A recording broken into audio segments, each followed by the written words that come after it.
So ಈಗ cinema ಅಂತ ಬಂದಾಗ ಸಿನಿಮಾದಲ್ಲಿ ಪ್ರೀತಿ ಮಾಡ್ಬೇಕು, ರೊಮ್ಯಾನ್ಸ್ ಮಾಡ್ಬೇಕು ಎಲ್ಲವೂ ಇರುತ್ತೆ. ಅದೆಲ್ಲವನ್ನ ಕೂಡ ಆಕೆ ಸ್ವೀಕರಿಸೋದಕ್ಕೆ ರೆಡಿ ಇದಾರ ಅಂತ. ಯಾಕಂದ್ರೆ ಮದ್ವೆ ಆದ್ಮೇಲೆ ಪೊಸೆಸಿವ್ ಅನ್ನೋದು ಬಂದೇ ಬರುತ್ತೆ.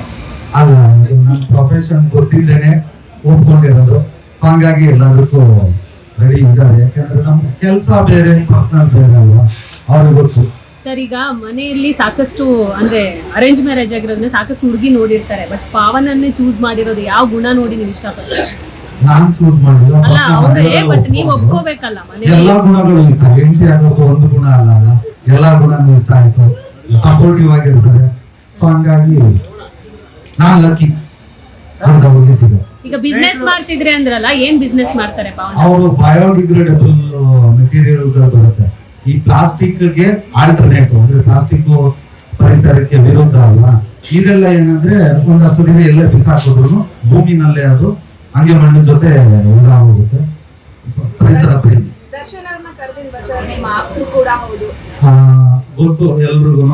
ನಾನು ಈ ದರ್ಶನ್ ಸರ್ ಏನ್ ಇನ್ಸಿಡೆಂಟ್ ಇದೆ ಅದರಲ್ಲಿ ವಿಟ್ನೆಸ್ ಅಂತ, ಸೊ ಹಂಗಾಗಿ ಕರೆಯಕ್ಕಾಗಲ್ಲ. ಆಮೇಲೆ ಅವರು ಆಚೆ ಇಟ್ಟು ಮದ್ವೆಗೂ ಬರಕ್ ಆಗ್ತಿರ್ಲಿಲ್ಲ, ಯಾಕಂದ್ರೆ ಇದನ್ನೆಲ್ಲ ಮುಗಿಸ್ಕೊಂಡೆ ಅವರು ಮೀಟಪ್ ಮಾಡಬೇಕು. ನಾನೊಬ್ಬ ವಿಟ್ನೆಸ್ ಆಗಿರೋದ್ರಿಂದ ಅವ್ರ ಬಗ್ಗೆ ಇಷ್ಟೇ ಮಾತಾಡಕ್ಕಾಗಲ್ಲ. ಸರ್, ಪಾವನ ಅವ್ರಿಗೆ ನಿಮ್ಮ ಸಿನಿಮಾಗಳಲ್ಲಿ